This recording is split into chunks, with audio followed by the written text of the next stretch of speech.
Salam, selamat pagi. Bertemu kembali di dalam renungan pagi Ubun Surgawi dalam keluarga Immanuel Baptist Church. Sebelum kita akan belajar firman Tuhan dalam kitab Titus, kita akan berdoa terlebih dahulu.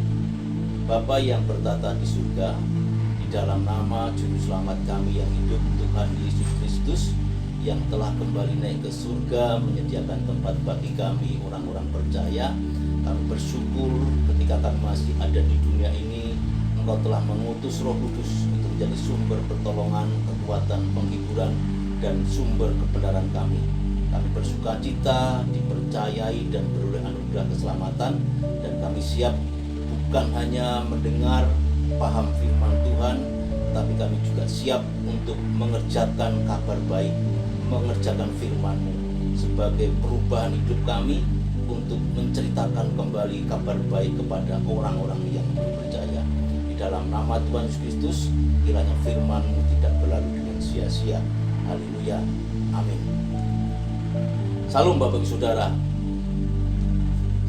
Untuk pagi hari ini saya mengambil dalam kitab Titus pasal 2 ayat 11 sampai 15, berbunyi demikian. Karena kasih karunia Allah yang menyelamatkan semua manusia sudah nyata.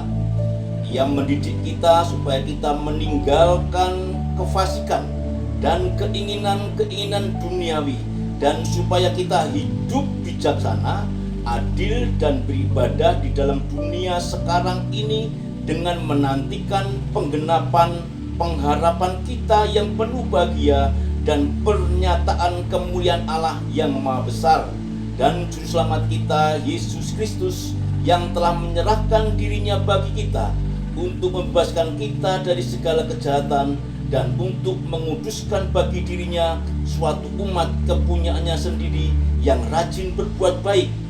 Beritakanlah semuanya itu, nasihatilah dan yakinkanlah orang dengan segala kewibawaanmu. Jangan ada orang yang menganggap engkau rendah. Narasi ini saya beri judul dalam pembelajaran kita pagi hari ini adalah Injil membentuk karakter hidup orang Kristen.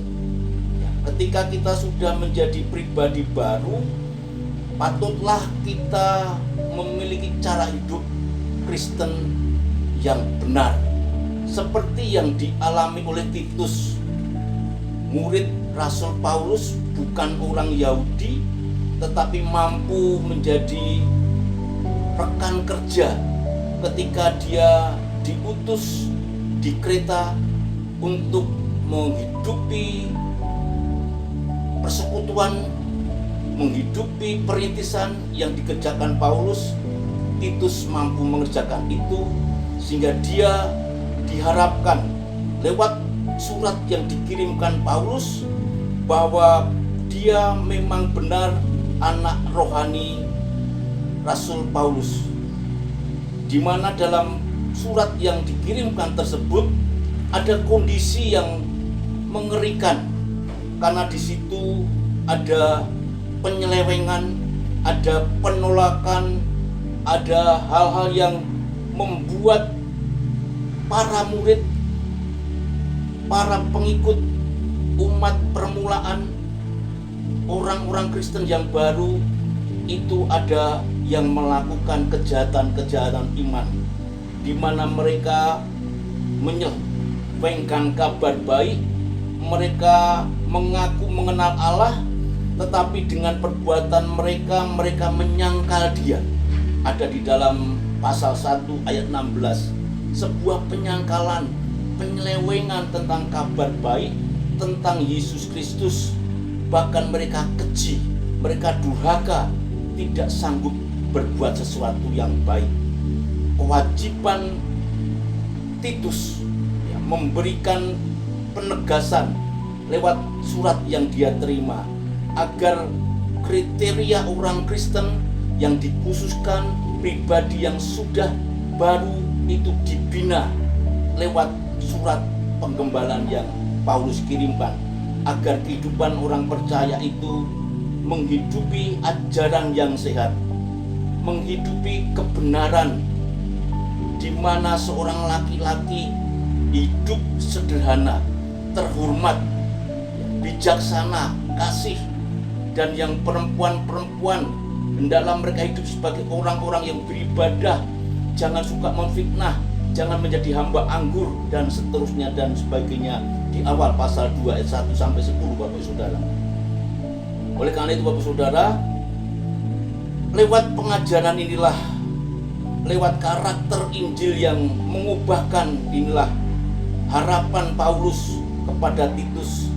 Dia mengangkat, dia membentuk Titus sebagai anak rohani yang sah, sehingga dalam kondisi pengajaran yang dia sudah tanamkan, keberadaan penyelewengan, penolakan dan penghujatan oleh nabi-nabi palsu, guru-guru palsu, seperti dalam pasal 1, di mana ada nabi sendiri mengatakan, ya di dalam ayat ke-12, seorang dari kalangan mereka, nabi mereka sendiri pernah berkata, dasar orang Kreta pembohong, binatang buas, pelahap orang malas.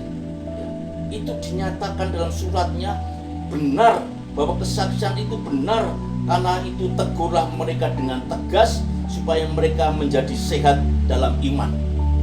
Ya, jelas sekali Bapak Saudara, apa yang kita baca tadi merupakan Injil yang harus bisa menjadi cara hidup kita orang Kristen yang baru. Walaupun dalam keberadaan dunia di masa sekarang banyak pengajaran-pengajaran yang menyesatkan, lupa bahwa kabar baik itu sebuah informasi kabar yang benar dan baik, bukan sebuah ajakan nasihat, bukan filosofi, tetapi benar-benar ini sebuah kabar baik, kabar yang harus dikerjakan oleh kita orang percaya, harus dikerjakan oleh gereja Tuhan untuk tetap memberitakan Injil yang benar, membentuk seorang Kristen yang benar, sehingga dibutuhkan karakter pribadi yang baru, yang mampu membina orang-orang yang baru percaya, yang mampu melakukan pekerjaan kabar baik Injil kepada orang-orang lainnya. Kita patut prihatin ketika dalam pertumbuhan gereja belum ada jiwa-jiwa yang dimenangkan. Kita juga patut prihatin ketika orang-orang percaya yang kurang sungguh-sungguh mengenal firman Tuhan itu mulai insut, mulai jauh dengan Tuhan. Ini tugas pembinaan gereja, ini tugas pendampingan orang-orang yang lebih dewasa imannya, agar mereka pun bisa kembali menerima ajaran yang benar, seperti yang Titus sudah berbuat ketika dia dipercayai tinggal di Kreta untuk memberikan pengajaran yang benar, yang sehat. Oleh karena itu Paulus mengingatkan Titus tetap memberitakan kabar kesukaan dalam ayat 15 pasal 2 tentang kasih karunia Allah yang menyelamatkan semua orang, bahwa Kristus telah menyerahkan dirinya membebaskan kita dari segala kejahatan. Ditegaskan sedemikian itu supaya jemaat di masa Paulus, di masa Titus tetap hidup dalam kasih karunia yang telah dinyatakan lewat pribadi Yesus Kristus yang mati di kayu salib. Titus diberi nasihat yang kedua untuk membina orang-orang yang telah dimenangkan, membangun karakter mereka, hidup Kristiani mereka yang memang unik, yang harus berbeda dengan dunia ini. Itulah pembentukan cara hidup orang Kristen, memang harus beda dengan dunia ini, karena kita sudah menerima kasih karunia yang kekal. Kabar baik itu sudah kita terima, tinggal bagaimana kasih karunia itu kita hidupi. Kita mengerjakan dua hal untuk terus menerus jauh dari perbuatan dosa, terus menerus jangan berkutat berkubang dalam dosa. Kita patut mencerminkan karakter hidup orang Kristen yang sudah menerima kasih anugerah keselamatan. Yang patut kita renungkan Bapak Saudara, ada dua hal, bahwa kita yang sudah beroleh hidup kekal, janji penerimaan kasih karunia itu, kita terus melakukan pertobatan. Kehidupan yang merefleksikan kita lebih istimewa daripada orang-orang yang tidak percaya. Kita sudah dimenangkan oleh janji Yesus Kristus. Oleh karena itu, kita yang adalah gerejanya Tuhan dan gereja secara organisasi tidak boleh lalai melaksanakan tugasnya dalam pemberitaan kabar baik, di dalam pembinaan buat jemaat. Kiranya kedua tugas yang menjadi tanggung jawab kita, menjadi tanggung jawab setiap orang Kristen, mensyukuri dan menghidupi anugerah keselamatan dari Yesus Kristus. Dengan demikian, Injil menjadi cara hidup orang percaya. Tuhan Yesus memberkati. Haleluya.